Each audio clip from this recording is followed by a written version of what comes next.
Assalamualaikum warahmatullahi wabarakatuh. Mayam anaik yauduna nungaina lebiramgani haina thasi. Channel asida video hakuttaba tha ahum mari fazlae maramdi Manipur da situation fattaba amadi tha ahum mari dagi internet ban oibana maram oiraga aisu video asi matam kuina hapjarudre. Aduba hojikti Manipur gi ayama mafamsingda wifi sisinaba maramdagi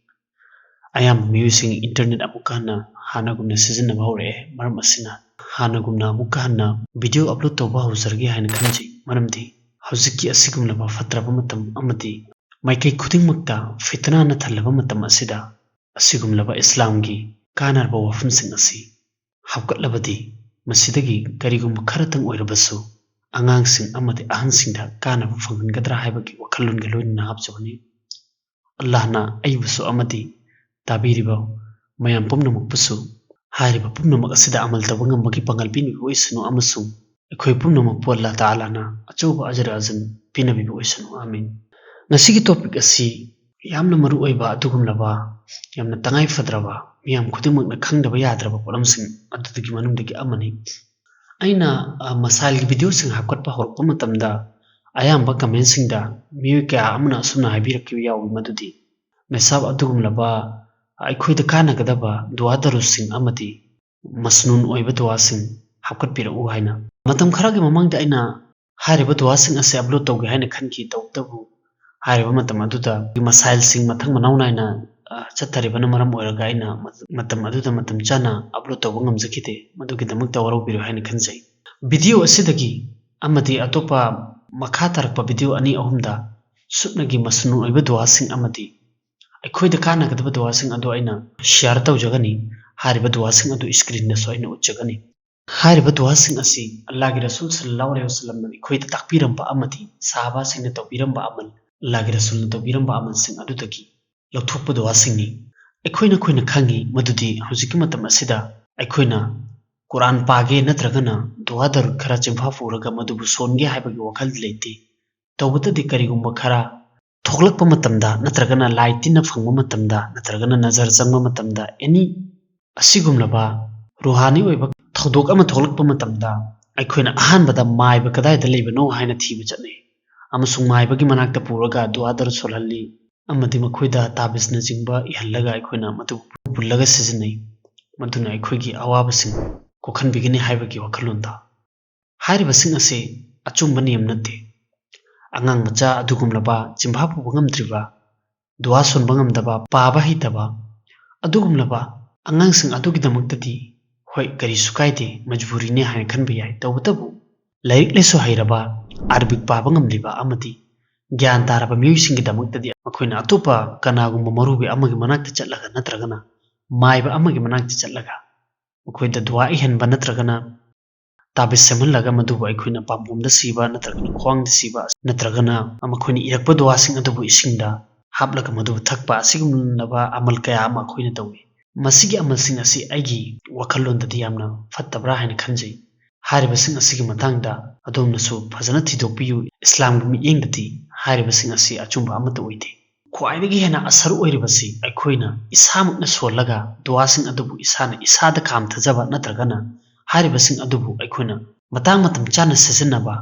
ꯑꯃꯁꯨꯡ ꯃꯗꯨꯕꯨ ꯁꯣꯟꯕ ꯑꯗꯨꯅꯤ ꯁꯝꯅ ꯍꯥꯏꯔꯕꯗ ꯀꯔꯤꯒꯨꯝꯕ ꯃꯇꯝꯗ ꯑꯩꯈꯣꯏꯗ ꯑꯀꯤ ꯇꯨꯖꯨꯡꯕ ꯐꯥꯎꯕ ꯌꯥꯎꯏ ꯅꯖꯔ ꯆꯪꯕ ꯌꯥꯎꯏ ꯅꯠꯇ꯭ꯔꯒꯅ ꯑꯩꯈꯣꯏꯅ ꯀꯔꯤꯒꯨꯝꯕ ꯃꯇꯝꯗ ꯂꯥꯏ ꯇꯤꯟꯅꯆꯤꯡꯕ ꯆꯪꯂꯛꯀꯅꯤ ꯍꯥꯏꯕꯒꯤ ꯅꯠꯇ꯭ꯔꯒꯅ ꯊꯦꯡꯅꯒꯅꯤ ꯍꯥꯏꯕꯒꯤ ꯑꯩꯈꯣꯏꯗ ꯑꯀꯤꯕ ꯐꯥꯎꯕ ꯌꯥꯎꯏ ꯑꯩꯈꯣꯏꯗ ꯏꯁꯂꯥꯝꯅ ꯑꯗꯨꯒꯨꯝꯂꯕ ꯗꯨꯋꯥ ꯀꯌꯥ ꯑꯃ ꯇꯝꯕꯤꯔꯝꯃꯤ ꯍꯥꯏꯔꯤꯕ ꯄꯨꯝꯅꯃꯛ ꯑꯁꯤꯗꯒꯤ ꯍꯦꯐꯥꯖꯠ ꯇꯧꯅꯕꯒꯤꯗꯃꯛꯇ ꯈꯨꯗꯝ ꯑꯣꯏꯅ ꯅꯖꯔ ꯆꯪꯗꯅꯕ ꯑꯋꯥꯕꯗꯒꯤ ꯀꯥꯏꯕꯤꯅꯕ ꯂꯥꯏ ꯇꯤꯟ ꯆꯪꯗꯅꯕ ꯐꯠꯇꯕꯁꯤꯡꯒꯤ ꯐꯠꯇꯕꯗꯒꯤ ꯀꯥꯏꯊꯣꯛꯄꯤꯅꯕ ꯗꯤꯟ ꯑꯃꯁꯨꯡ ꯑꯥꯈꯤꯔꯠꯀꯤ ꯐꯤꯇꯅꯥꯅꯆꯤꯡꯕꯁꯤꯡꯗꯒꯤ ꯀꯟꯕꯤꯅꯕ ꯑꯩꯈꯣꯏꯒꯤ ꯅꯐꯁꯀꯤ ꯑꯗꯨꯒꯨꯝꯂꯕ ꯐꯠꯇꯕꯁꯤꯡ ꯑꯗꯨꯗꯒꯤ ꯀꯟꯕꯤꯅꯕ ꯏꯃꯥꯟꯗ ꯈꯣꯡꯐꯝ ꯆꯦꯠꯅ ꯂꯩꯍꯟꯕꯤꯅꯕꯒꯤꯗꯃꯛꯇ ꯑꯅꯥꯕꯁꯤꯡꯗꯒꯤ ꯑꯩꯈꯣꯏꯒꯤ ꯍꯦꯐꯥꯖꯠ ꯇꯧꯕꯤꯅꯕꯒꯤꯗꯃꯛꯇ ꯑꯩꯈꯣꯏꯗ ꯑꯋꯥꯕ ꯑꯃ ꯇꯥꯔꯛꯄ ꯃꯇꯝꯗ ꯃꯗꯨꯗꯒꯤ ꯀꯥꯏꯊꯣꯛꯄꯤꯅꯕ ꯃꯁꯤꯇ ꯅꯠꯇꯅ ꯖꯣꯍꯔ ꯍꯥꯕꯗꯒꯤ ꯀꯟꯕꯤꯅꯕ ꯑꯃꯗꯤ ꯅꯤꯌꯥꯃꯁꯤꯡ ꯂꯣꯏꯈꯤꯗꯅꯕꯒꯤꯗꯃꯛꯇ ꯑꯃꯁꯨꯡ ꯃꯔꯥꯡ ꯀꯥꯏꯅ ꯄꯤꯕꯤꯅꯕꯒꯤꯗꯃꯛꯇ ꯑꯃꯁꯨꯡ ꯍꯤꯡꯕ ꯑꯃꯗꯤ ꯁꯤꯕꯁꯤꯡꯒꯤ ꯐꯤꯇꯅꯥꯁꯤꯡꯗꯒꯤ ꯀꯟꯕꯤꯅꯕ ꯀꯅꯥꯒꯨꯝꯕ ꯑꯃꯅ ꯄꯣꯠꯁꯦꯝ ꯖꯥꯗꯨ ꯇꯧꯁꯤꯜꯂꯛꯄꯗꯒꯤ ꯀꯟꯕꯤꯅꯕ Jahannamgi maidagi kanbinaba asinachingba adugumlaba masing thingamdraba duwa kaya ama takpiramne. Masita natana aikoigi punsida mikup khudingmakta Islamgi matung ina punsi lenaba amadi chaba matamda tumba matamda karigumma mafam amada chatpa matamda any thabuk ama tawba matamda aikoina Islamna takpiramliba niyamsing aduda follow tawraga chatnabagidamagta adugumlaba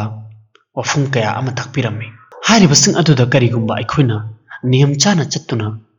amal tawba taraba adu irabati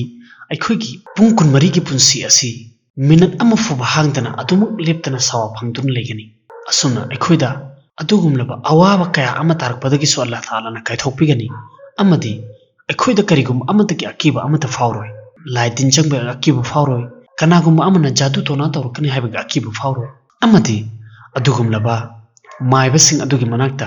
chatpagi sukarigum darkar amata leiru hojiki matamdadi adugumlaba maming khakki oiba maiba kaya amasu thologi suknagi paisa tanaba khakki niyat keloina makoina kanagumba miyoy kaya amada makoigi thajaba aduga sanaba amadi fraud toba kaya amalai hairibasing adubu kari sukhang chadraba adugumlaba icham chamjaba Islamgi knowledge leijadaba adugumlaba awamsing adunadi makoida thajaratuna paisa lupa kaya ama makoida pithoktuna hairibasing adugi manakta yanghanabagidamagta suchatne asumna khangdaba maramdagi adugumlaba muslim ichini nausing manungdasu panji yangmasingi manakta chappa kaya amasu leini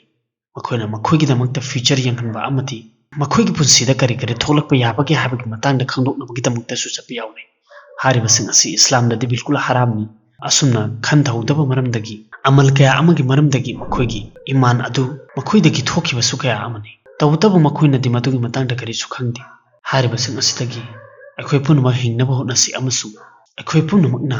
Islamna akhoi da takpiramliba tambiramliba duwa darusing adubu jemha pusinduna akhoi isana maduda amal tawnaba honasi amso asigumna aikhoina wafam macha macha gi damakta marubina chingba amadi maibana chingbagi manakta chattuna asigumlaba thabak sing tawhanba asi thadokna bonasi video asida aina panjagadawriba duwa darusing adu ani screen da pijagani hariba adu aina arabic da ahanbada pajagani adugi matungda madugi artha sutakchigi adugi matungda madugu mari leinana hadista natragana sahaba singa amalda karam mafhumda lakhibagi haibagi matangda so aina panjagani adomna dua adu chimha puning bataragadi video ase post to biraga hariba adu hanjin hanjin papiyu amasu maru oiba dua sing adu chimha punabu nabiyu ahan badua shaitan dagi kanbina bagi dua hariba dua asi ayukki matamda ikuni sungani dua adudi a'udhu billahi as-sami'il 'alim minash shaitanir rajim masiga arthadi aina shaitan marduttagi kanbina ba Allah gi mating nizari mahakti tabiba amasu khangbiba mapuni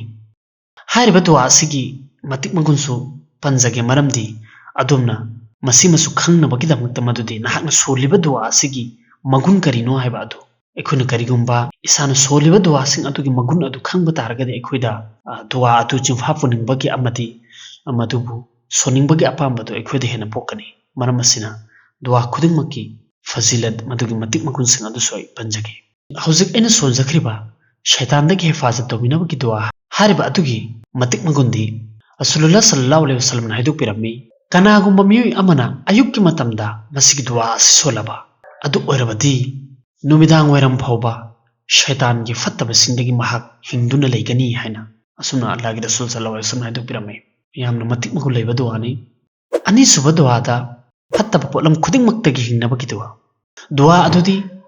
a'udhu bi kalimati llahi tammati min sharri ma khalaq a'udhu bi kalimati llahi tammati min sharri ma khalaq masiga artati aina Allah Taala gi mapung faraba wahising adugi mateng lawraduna nijaribani makhluk punna makki fattaba sing adudagi kanbina bagi damakta masigi dua asigi karimatik magunno haiba adu soi panjage masigi matik magundi masigi dua asigi matangda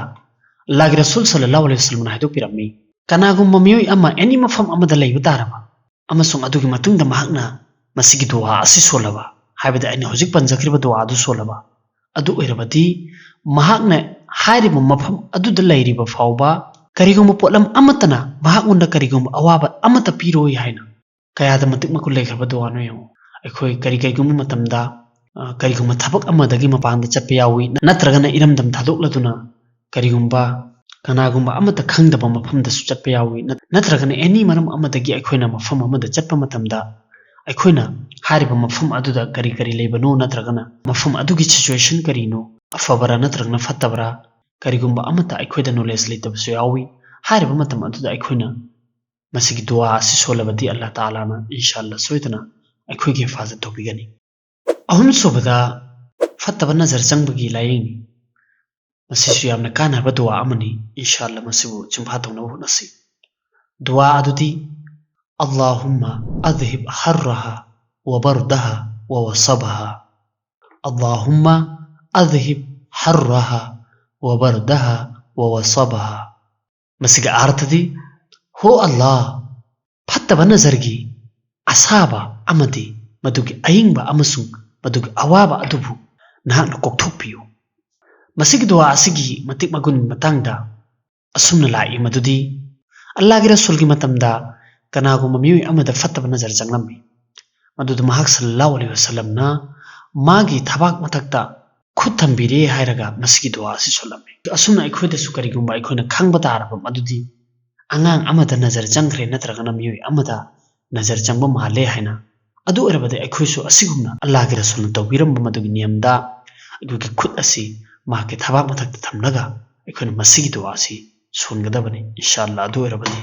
الله تعالى نسويدنا مدو قطوك بيغني حين تازي مثانگي دعا مريسوبا دعا أسيسو يامنو مرو إربا دعا أمني مدودي أكوينا خنغنري بنغاكتني مدودي هوزيك أويربا سيچويشن أسي منيپور دا يامنا تمثينيغاي أويبا سيچويشن أمني أكويدا كرم متمدا كري تولكني هايبا أكوينا خنغ بنغمدي أكويكي ثنگنربا ميوسين أكويكي يمنونبدا ليربا ميوسين كرم متمدا مكوينا أكويدا كرم فتبا سلوك توركني هايباگي متاꯡꯗسو أكوينا كريگुम أمتا هايبا ngamde هاريبا پونمك أسيدگي كنبينبگꯤدمꯛꯇ مسيگي دعا أسي أكوينا توينا نيجبا تنغاي فدي دعا أسي أكوينا كناگुम أمتگي أكيبا فاوبا متمدا سونگدب دعا أدودي اللهم إنا نجعلك في نحورهم ونعوذ بك من شرورهم اللهم إنا نجعلك في نحورهم ونعوذ بك من شرورهم مسيگا أرتدي هو الله أكوينا إسانا إسابو كنجنبگيدمكتا نهاكو مسيگي يكنبسين أسيگي مايوكتا تمزربني أمسون مكويگي فتبسيندگي كنبينبا متين نيزري مسيگي متك مكون متاندا أسمنا لاي مدودي رسول الله صلى الله عليه وسلم كناغم أمدگي كريگم خدون تيبا أما تولكني هاينا أكيب فاوب متمدا مسيگي دعا سي سنبيرمي هاينا مرمسنا أكويدسو كريگم متمدا أكويدا أسيغمنا فاروق بتعرف مدودي أكويگي ثنگنبسين نترغنا أتوبا أني مفهم أمدگي أكويدا أسمنا خدون تيبا أما تولكبا يابگي چانس لي هاينا أكويدا كريگم خن بتعرغدي أكوينا مسيگي دعا سي توينا سنبگي تنغاي فتبلي إن شاء الله الله تعالى نا هاربا أسيگي متينگدگي أدوگملبا لاكدوريبا خدون تيبسين أدودگي سويدنا كايثوكبيگني هايبگي تازبلي مثانگي منغا سوبا دعا أسيسو يامنا مرو إبا دعا أمني مرمدي هوزيكي فتنانا تلبا متم أسيدا مسلمان أدوگملبا إچينيناو كايها أملي مكويدا دينگي نوليس أمتليتي دين أسي كرينو أمدي مسيگي مسلا مسائل نماز كرمنا سونگني أمدي غسلگي فرض كيانو وزو كرمنا توگني هايبگي متاڭدا خنگدبا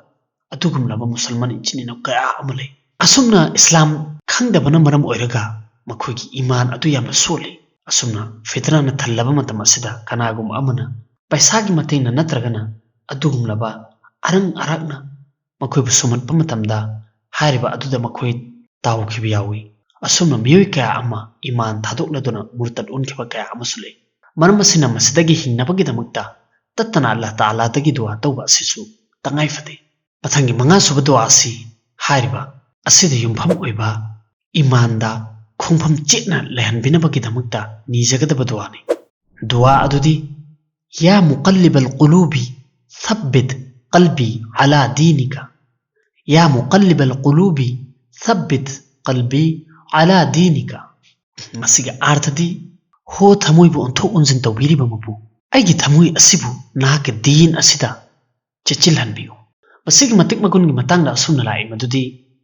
Rasulullah sallallahu alaihi wasallam na masigi dua asi yamna ka hena sonbiram haina masigi di dua asida loishinjarage asumna makha tarakpa video singda adugumlaba kana raba dua sing hapjaraklagani inshallah hariba sing adubu akhoi pumnamak jinfa tawnaba amati akhoi punsida madubu sonba ngamnaba hotnasi amati masibu atopasingdasu share tawbiraga atopasingdasu kanaba fanganbinaba hotnominasi inshallah. Assalamu alaikum wa rahmatullahi wa barakatuh.